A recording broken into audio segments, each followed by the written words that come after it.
आज 23 मई 2020 शनिवार सैटरडे हो चुका और जानेंगे दोस्तों आज के मुख्य समाचार today breaking news, India news, headlines news के इस अपडेट वीडियो में देश भर की तमाम बड़ी खबरों को, जहां दोस्तों कई सारे बोर्ड ने 10वीं और 12वीं के एग्जामिनेशन डेट जारी कर दिए, यानी कि 10वीं 12वीं की परीक्षा की तारीखों का ऐलान हो चुका कई बोर्ड के द्वारा। बताएंगे आपको इसके अलावा भी चीनी वायरस को लेकर भी कुछ महत्वपूर्ण अपडेट है। साथ ही प्रधानमंत्री नरेंद्र मोदी सरकार की तरफ से 5 बड़ी घोषणाएं निकल कर आ रही है। अगर आपने भी किसी भी बैंक से लोन वगैरह लिया हुआ तो भी आपके लिए एक अच्छी खबर है। एक एक करके सभी अपडेट्स पर नजर डालेंगे। बिल्कुल ध्यान से बने रहेगा हमारे साथ इस वीडियो में और एकदम पूरा लास्ट तक जरूर देखिएगा। बिना टाइम वेस्ट किए आपको ले चलते हैं पहले अपडेट में, जहां देख पा रहे बड़ी खबर कि सरकार ने दावा किया अगर देश में लॉकडाउन नहीं होता दोस्तों तो अब तक देश में चीनी वायरस के 70 लाख से ज्यादा केस देखने को मिल जाते। हालांकि दोस्तों अभी भी भारत में 1 लाख से ऊपर इसकी संख्या पहुंच चुकी है, आपको पता होगा राइट। चीनी वायरस को लेकर कुछ और अपडेट और ताजा आंकड़े हम आपको आगे बताएंगे, लेकिन इससे पहले कुछ और खबरों पर नजर डालें तो दोस्तों सरकार का यानी स्वास्थ्य मंत्रालय का एक कहना कि अगर देश में लॉकडाउन नहीं होता तो इसके गंभीर परिणाम हमें भुगतने पड़ते और तकरीबन 70 लाख तक भी इसके आंकड़े पहुंच सकते थे। लाखों लोगों की जिंदगी पर खतरा मंडरा सकता था और इसीलिए आपसे भी रिक्वेस्ट है कि लॉकडाउन के नियमों का ईमानदारी से पालन करते रहें। और साथ ही अपडेट एक अच्छी खबर यह है दोस्तों कि अब सिर्फ 20 मिनट में इस चीनी वायरस की पॉजिटिव या नेगेटिव इस बात की टेस्ट यानी कि जांच हो सकेगी। यहाँ तक कि लैब टेस्टिंग की भी जरूरत नहीं पड़ेगी। जी हाँ, इस महामारी के मौके पर एक अच्छी खबर आई है दुनिया भर के लिए। दरअसल दोस्तों इंग्लैंड से ये राहत की खबर आ रही है कि अब सिर्फ 20 मिनट में इसके संक्रमण की जांच हो सकेगी और संक्रमित व्यक्ति का इलाज शुरू करके उसे आइसोलेशन में रखा जा सकता है। दरअसल इंग्लैंड के स्वास्थ्य मंत्री ने कहा दोस्तों कि ये टेस्ट पहले के टेस्ट की तुलना में अलग है। इस टेस्ट को PCR टेस्ट कहते हैं और यहाँ तक कि इस टेस्ट को करने के लिए लैब में जाने की जरूरत भी नहीं है। इस टेस्ट में केवल 20 मिनट में रिजल्ट आ जाएगा और देखते हैं कब तक ये ग्लोबल अप्लाई होता है, हम आपको बताएंगे जरूर। फिलहाल अगली खबर देख पा रहे बैंक से लोन लेने वालों के लिए राहत की खबर है। लोन की किस्तें चुकाने पर अब आपको अगस्त तक के लिए छूट मिलेगी। भारतीय रिजर्व बैंक ने रेपो रेट में भी 40 बेसिस पॉइंट की कटौती की है। जहां दरअसल आपको बता दें कि अब जून से लेकर अगस्त तक 3 महीने के लिए सरकार ने और लोन पर छूट दे दी है। जून, जुलाई, अगस्त, है ना। चाहे आपने होम लोन लिया हो, personal loan, auto loan, credit card loan वगैरह किसी के भी तरह के लोन पर आपको 3 महीने के लिए राहत मिलेगी, यानी कि 3 महीने के लिए आपको EMI लोन की किस्त चुकाने की जरूरत नहीं है। हालांकि दोस्तों अगर आप चुका पाने के कैपेबल हैं तो आप चुका दें तो ज्यादा बेहतर रहेगा, क्योंकि एटलीस्ट ऑल ओवर गणित के बाद आपको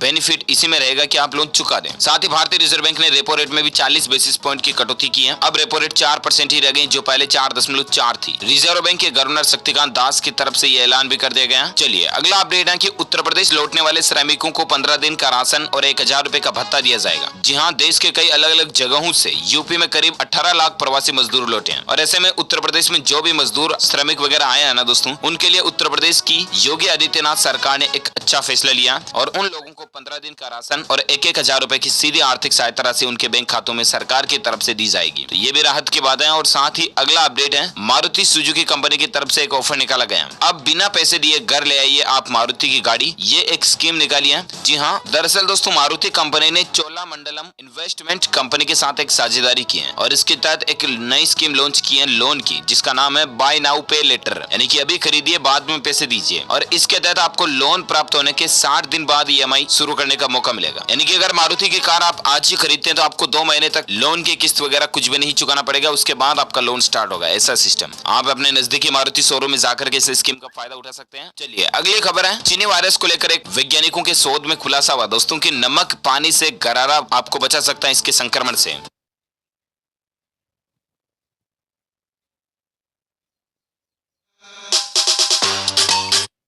जहां सर्दी जुकाम से बचने के लिए आमतौर पर हम नमक और गुनगुने पानी का गरारा करते हैं ना मुंह में भर करके ऐसे में दोस्तों अगर आप इस चीनी वायरस से संक्रमण के मौके पर ऐसा करते हो तो इससे आपका खांसी जुकाम ठीक होने की संभावना भी बढ़ जाती है। और यहाँ तक कि जनरल ऑफ ग्लोबल हेल्थ में प्रकाशित अध्ययन के मुताबिक इससे आप में बीमारी से लड़ने में और इम्यून पावर प्रतिरक्षा तंत्र में भी बढ़ा हुआ होता है। तो आप घर पर ही इसे ट्राई कर सकते हैं, देसी तरीका ये बिल्कुल। और साथ ही अगली खबर है दोस्तों की लॉकडाउन में इनकम टैक्स डिपार्टमेंट ने 16.84 लाख टैक्स पेयर्स के खाते में ट्रांसफर किए 26,242 करोड़ रुपए। CBDT यानी कि केंद्रीय प्रत्यक्ष कर बोर्ड की तरफ से ये डेटा निकल कर आ रहा, जिसमें इनकम टैक्स रिफंड के तहत ये राशि ट्रांसफर की गई। चलिए अगली खबर है टेक्नोलॉजी को लेकर देख सकते हैं कि WhatsApp के एंड्रॉइड और iOS बीटा वर्जन में आया QR code support. Code scan करके आप अब कॉन्टेक्ट लिस्ट जोड़ सकेंगे। हालांकि ये सिर्फ बीटा वर्जन में है, यानी कि बहुत जल्द आपको प्ले स्टोर के ऊपर इसका अपडेट देखने को मिल जाएगा और इस तरह का फीचर आप में आ जाएगा। चलिए अगली खबर है उत्तर प्रदेश में बिजली उपभोक्ताओं को बड़ी राहत मिली है। अब आप 31 मई तक बिजली बिल का भुगतान कर सकते हैं। जी हाँ, उत्तर प्रदेश की योगी आदित्यनाथ सरकार ने बिजली उपभोक्ताओं को एक राहत दी है। जहां लॉकडाउन की अवधि 31 मई तक बढ़ गई है ना, तो उसके चलते बिजली बिल जमा कराने की आखिरी तारीख को बढ़ाकर भी 31 मई कर दिया। यानी कि अगर आपका बिजली बिल पेंडिंग है तो 31 मई तक आप जमा कराओगे, तब तक आपको कोई भी लेट फीस पेनल्टी वगैरह नहीं देनी पड़ेगी। तो ये यूपी गवर्नमेंट की तरफ से राहत दी गई है। और साथ ही अगली खबर है कि इस देश के कर्मचारियों को अब हफ्ते में मिलेगी 3 दिन की छुट्टी। इस वजह से लिया गया बड़ा फैसला। जी हाँ, खबर है दोस्तों न्यूजीलैंड देश की, जहाँ पर न्यूजीलैंड सरकार ने देश में पर्यटन को बढ़ावा देने के लिए लॉकडाउन के बाद देश में हफ्ते में 4 दिन काम और 3 दिन छुट्टी का पैटर्न लागू करने पर विचार करा। उनका मानना दोस्तों कि इससे देश की आर्थिक गतिविधियों में तेजी आएगी, क्योंकि 3 दिन छुट्टी रहेगी, लोग बाग घूमने जाएंगे तो वहाँ कुछ खर्चा पानी भी करेंगे, होटल में रुकेंगे, खाना खाएंगे। तो एटलीस्ट कुल मिलाकर के गवर्नमेंट की प्लानिंग देखिए दोस्तों, पर्यटन को बढ़ावा मिलेगा और इससे एटलीस्ट देश में इकोनॉमी को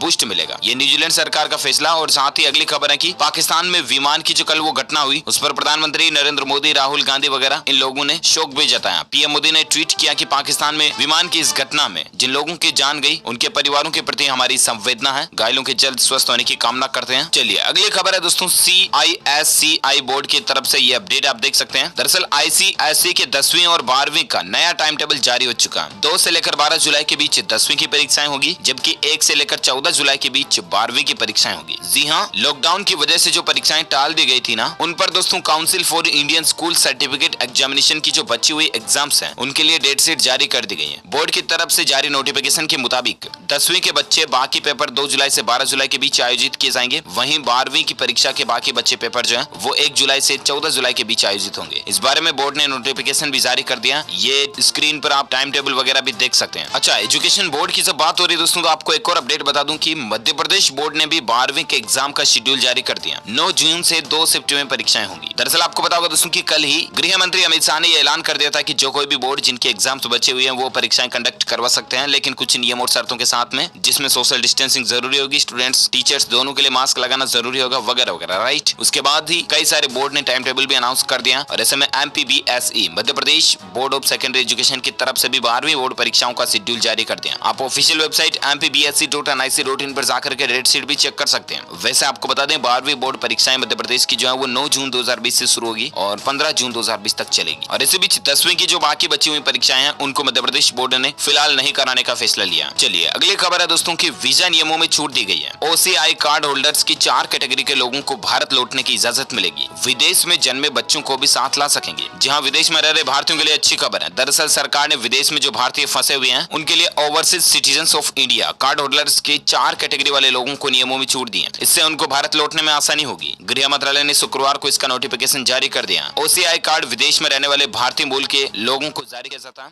जिससे कि वो बिना वीजा के भी आने जाने की परमिशन पा सकते हैं। तो ये राहत की खबर है ना। और साथ ही अगला अपडेट है दोस्तों, इस चीनी वायरस को लेकर हाल ही की ताजा खबरों और आंकड़ों की अगर बात करें ना, तो पिछले 24 घंटों में 6088 नए मामले देखे गए भारतीय स्वास्थ्य मंत्रालय की रिपोर्ट के मुताबिक, ठीक है। जबकि अभी दोस्तों देश में टोटल 118 के या बोले तो 1,18,000 से भी ज्यादा लोगों के मरीजों की पॉजिटिव संक्रमित लोगों की संख्या हो चुकी है। ये तो स्वास्थ्य मंत्रालय की तरफ से ऑफिशियल डेटा और आंकड़ा, राइट। लेकिन क्या आपको पता मीडिया रिपोर्ट्स में अभी आंकड़ा क्या चल रहा है? 1,24,000 से भी ज्यादा केस पॉजिटिव आ चुके हैं। एक दिन में 6,568 रिकॉर्ड तोड़ मरीजों के बढ़ने की संख्या का आंकड़ा पहुंच गया। हाई रिस्क जोन में तैनात किए गए वॉरियर्स को हाइड्रोक्सीक्लोरोक्विन दवाई भी दी जाएगी। ये भी सरकार का फैसला है। तो अनऑफिशियल डेटा है 1,24,000, जबकि ऑफिशियल डेटा है 1,18,000। चलिए अगली खबर में नजर डालें दोस्तों आज के मौसम समाचार वेदर न्यूज अपडेट पर, जहां बड़ी खबर आप देख सकते हैं कि उत्तर भारत में फिर दस्तक देगा एक नया पश्चिमी विक्षोभ। जहां आपको बता दें दिल्ली NCR में गर्मी पूरे सबाब पर है। और मौसम विभाग की माने दोस्तों तो अभी 30 से 40 किलोमीटर प्रति घंटे की रफ्तार से फिर से उत्तर भारत में हवाएं चल सकती हैं, और वो भी गर्म हवाएं, लू वगैरह। तो आप बिना काम बाहर ना निकले। वेदर अपडेट और देख सकते हैं कि इन 2 राज्यों में 25 मई से बदलेगा मौसम। IMD भारतीय मौसम विभाग ने खास अलर्ट जारी किया। और मौसम विभाग का कहना दोस्तों कि आंध्र प्रदेश, यानम, उत्तरांचल कर्नाटक, पंडिचेरी, तमिलनाडु इनमें गर्मी की लहर रहेगी। साथ ही उत्तर प्रदेश और राजस्थान में भी गर्म हवाओं का आना जाना आपको देखने को मिलेगा। और इसके अलावा दोस्तों चक्रवात तूफान ने दिशा बदल ली है और इससे मौसम ने भी करवट ली है और इसी के चलते गर्मी भी बढ़ रही है। इसके अलावा संपूर्ण भारत के मौसम पूर्वानुमान की अगर बात करें तो अगले 24 घंटों के दौरान दोस्तों असम, मेघालय, अरुणाचल प्रदेश, नागालैंड और मणिपुर में हल्की से मध्यम बारिश की संभावना है। और इसके अलावा पश्चिम बंगाल, सिक्किम, जम्मू कश्मीर, मुजफ्फराबाद, गिलगित बाल्टिस्तान में भी कुछ जगहों पर बारिश हो सकती है। बाकी इन राज्यों में गर्मी का असर, हीट वेव, लू वगैरह का असर देखने को मिलेगा, जिसमें राजस्थान, मध्य प्रदेश, महाराष्ट्र, गुजरात, तेलंगाना, आंध्र प्रदेश शामिल है। चलिए अगली खबर है दोस्तों की CBSE बोर्ड को लेकर देख सकते हैं इस बार 10वीं और 2022 से 12वीं के छात्रों को मिलेगा CBSE के इस नियम का फायदा। जहां दरअसल CBSE यानी केंद्रीय माध्यमिक शिक्षा बोर्ड के बोर्ड परीक्षार्थी को इस बार रिजल्ट में स्किल विषय का फायदा होगा। 10वीं के छात्र अपने मुख्य 3 विषय जो है ना, गणित, विज्ञान और सामाजिक विज्ञान, इसमें से अगर किसी एक सब्जेक्ट में फेल भी हो जाते हैं तो छात्र छठे विषय जिनमें अगर उन्होंने स्किल विषय लिया है तो उससे रिप्लेस कर दिया जाएगा, यानी कि उन्हें पास कर दिया जाएगा। बोर्ड की सुविधा से 2020 के 10वीं के रिजल्ट पर भी असर देखने को मिलेगा। और ऐसा ही एक नियम दोस्तों 12वीं बोर्ड के लिए भी लागू होने जा रहा है, हालांकि ये नियम 2022 से शुरू होगा। अच्छा, जब एजुकेशन की बात हो रही तो और एक अपडेट देख सकते हैं एजुकेशन को लेकर कि आज नहीं बल्कि 4-5 दिन के अंदर आ सकता है बिहार बोर्ड के 10वीं का रिजल्ट। बोर्ड ने बताया कारण, हालांकि दोस्तों रिजल्ट तैयार हो चुका, लेकिन 4-5 दिन घोषित होने में लग सकते हैं। आज भी आ सकता, कोई भी प्रोबेबिलिटी बन रही है। बाकी 25-26 तारीख तक बिहार बोर्ड का 10वीं का रिजल्ट अनाउंस हो सकता है। कई दिनों से मीडिया में रिपोर्ट चल रही है, आपको पता होगा। तो जैसे ही रिजल्ट आएगा मैं आपको बताऊंगा जरूर। DLS न्यूज के ऊपर एक नया अपडेट दे दूंगा फटाफट से। लेकिन इसी बीच बात करें आज के ताजा सराफा बाजार में सोने और चांदी के रेट की, तो gold and silver price today news update के तहत बड़ी खबर आप देख सकते हैं। 24 से 28 कैरेट तक सोने का अभी रेट क्या चल रहा है, तो इसकी स्क्रीन पर टेबल में आप जानकारी देख सकते हैं। और साथ ही अगला अपडेट है इंडियन रेलवे को लेकर कुछ अपडेट्स, फटाफट से आपको बता देता हूं। जहां बड़ा अपडेट देख पा रहे कि रेलवे का एक बड़ा फैसला है, आज से ही खुलेंगे टिकट बुकिंग काउंटर, एजेंट भी अब टिकट बुक कर पाएंगे। इसके अलावा आज से डाकघर में भी आप रेलवे टिकट बुक करवा सकते हैं। स्टेशन पर भी काउंटर खुल चुके हैं और CSC centre, common service centre जो आते हैं, वहां जाकर भी आप रेल टिकट बुक करा सकते हैं और कैंसिल कराने की भी सुविधा आपको वहां मिल जाएगी। ये तो भारतीय रेलवे की तरफ से नई सुविधा शुरू कर दी गई है। 1 जून से 200 नई ट्रेनें भी शुरू होने जा रही है, आपको पता होगा। अच्छा, साथ ही रेलवे की तरफ से अपडेट ये भी है कि स्पेशल ट्रेनों के लिए रेलवे ने नियम बदल दिया और अब आप इतने दिन पहले से रेलवे टिकट बुक करा सकते हैं। जहां 30 दिन पहले से अब आप टिकट बुक करा सकते हैं। रेलवे ने टिकट बुकिंग के नियमों में ये बड़ा बदलाव